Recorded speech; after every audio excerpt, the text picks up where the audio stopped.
I'd like to share with you a strategy for helping your children to be more independent. That is, be able to do things on their own without you having to prompt them all the time to get things done. Just think about the morning routine. How does that go? Are you like the cruise director telling everybody what to do and how to get there? And it's the same thing every day that you do. Wouldn't it be great if children could just manage themselves from the time they get up until the time they get out the door? The same thing is true in every aspect of our lives when we're trying to get things done. Children have much more capacity to manage themselves in the mornings and other times to get things done than parents often realize. And we can train our children with 3 different C's, I call them. First C is cues. Ask yourself, what is the cue that prompts you to tell your child that it's time to do something? Usually you have the clock and the to-do list in the morning. You see your child sitting around playing on an iPad. You say, you need to go and make your bed. You need to go and get dressed. You need to go in the bathroom and get yourself ready. And when we do that with children, we know what the cue is. We've got the to-do list. We've got the clock. What we want to do is transfer those cues to the child. For example, we might say to a child, let's identify all of the things that need to be done by the time you get out the door. And that child creates a list. And we make sure brushing teeth is on the list and other things so that that list is complete. Now we're drawing attention to the list. We're going to parent differently.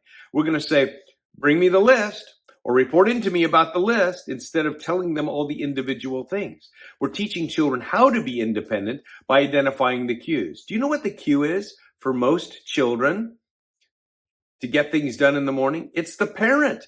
The parent is the cue. So if we're going to make changes here, then we have to help our children see the cues. We have to identify them first, help our children see them, and then we're going to draw attention to them. And that's going to help children to be able to learn some powerful ways to manage themselves. So the cue is the first step. The second C is the conscience. The conscience is this line inside of the heart between right and wrong.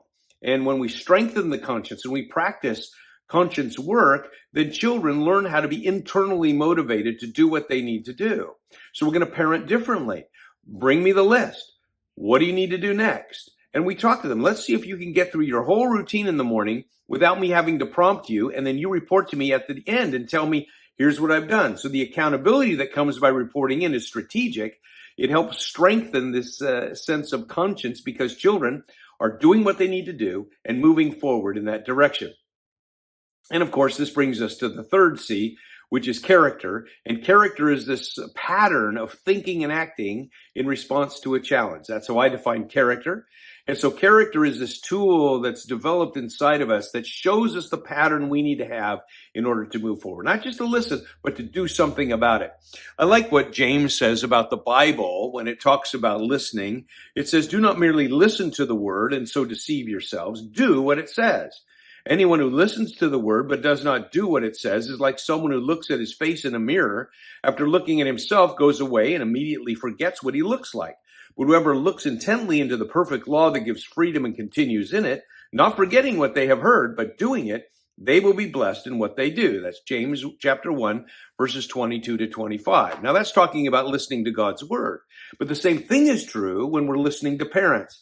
If children can listen and then do it, then it brings about this desired result inside of them. And we're talking about this building of the internal being of a person.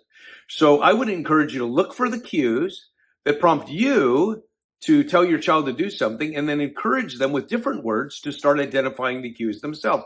For example, the child who leaves the bathroom with the light still on. You, instead of saying, turn off the light, you might say, you're leaving the bathroom. Think about it. You're leaving the bathroom, so that they themselves, every time they leave the bathroom, can say, I'm leaving the bathroom. Oh, I need to turn off the light.